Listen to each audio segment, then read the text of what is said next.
We're all fucking in lockdown. I was living in Becky Park then, and all there were birds everywhere. This is called birds.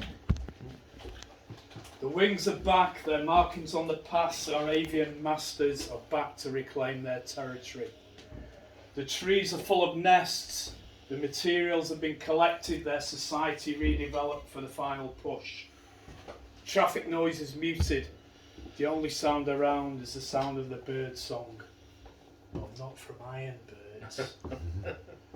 Tweeting and chirping, fluttering and calling, puffing up her feathers and shitting in your hair.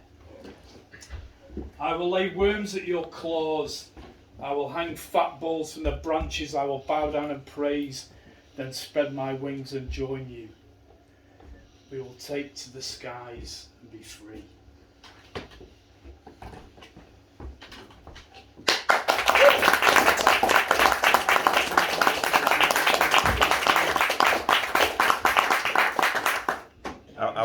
You should save that pause for the one later on. How are the where curtains? There needs to be a dramatic.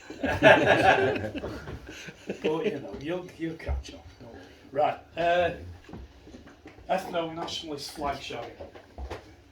It's a piece of cloth or plastic, you fucking twat. It represents slavery and thievery, you fucking twat. Oh empire, you fucking twat. Use the propaganda showpiece, you fucking twat. Go to your room and shag it, and then look at yourself in the mirror and learn a fucking lesson, you fucking twat. Okay, thanks, Mum.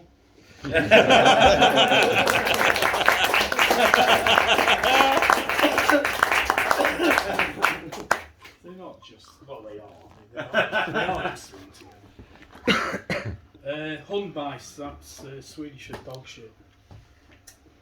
I was walking down the street the other day. I saw this bloke watching his dog having a shit. The dog was curling it out, and as I got talking to the bloke, who seemed unconcerned that the shit was all over his shoes. "What's he doing?" I exclaimed. The dog looked over at me surprised. "Well, I'm doing Boris Johnson's new speech, and my owner is allowing his feet to be the representation of the British electorate." An interesting piece of allegorical thinking, I retorted. The dog grimaced and continued with his work. Nearby, a cat was being forensic over some half-chewed bird it had regurgitated from the previous piece. No. I carried on walking, thanking my good fortune that I had met the dog and its clueless owner. He had chosen that dog after all.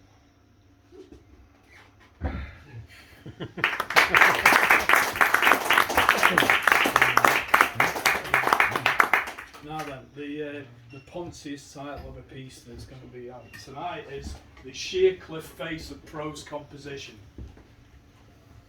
Armed with the experience of many years, he once again faced the blank page. Summoning his skills and superior sentence construction, he set about the task in hand. The ink began its journey from plastic tube to form a tree. And then he abseiled down the sheer cliff face of prose composition. Yes, he abseiled down the sheer cliff face of prose composition and found himself by the stage. Enunciating words, rhymes and that, but the rhythmic couplets fell flat. And he waited and he waited, waited and waited. And waited and waited and waited and waited and waited and waited and waited and waited. And waited and waited and waited and waited and waited and waited and waited and waited and waited and waited and waited and waited and waited and waited and waited and waited and waited and waited and waited and waited for the applause that would never arrive.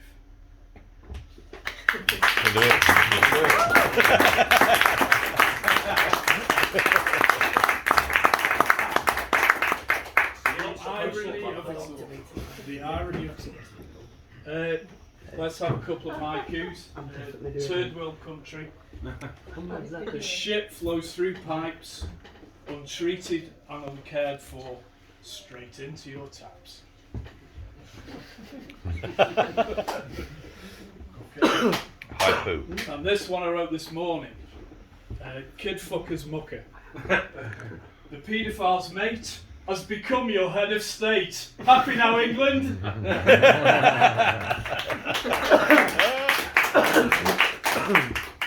One more? One more? Should we do one more? Yeah.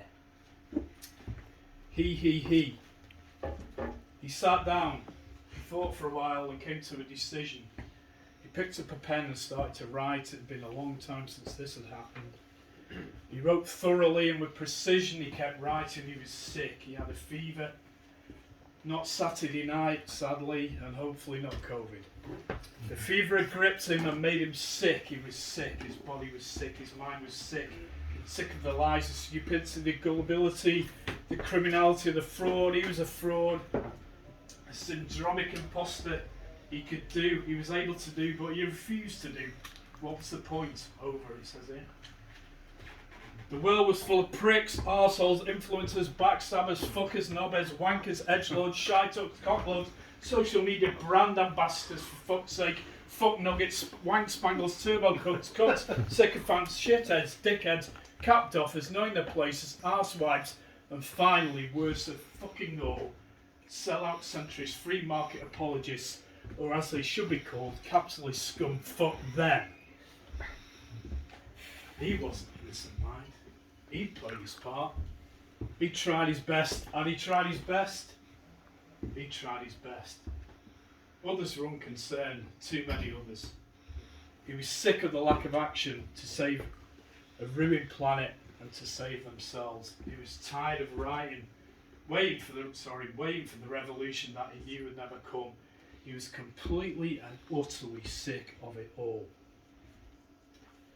Upon realising this, he found a moment of peace, of calm, of enlightenment. He pushed the button. It would all be different soon.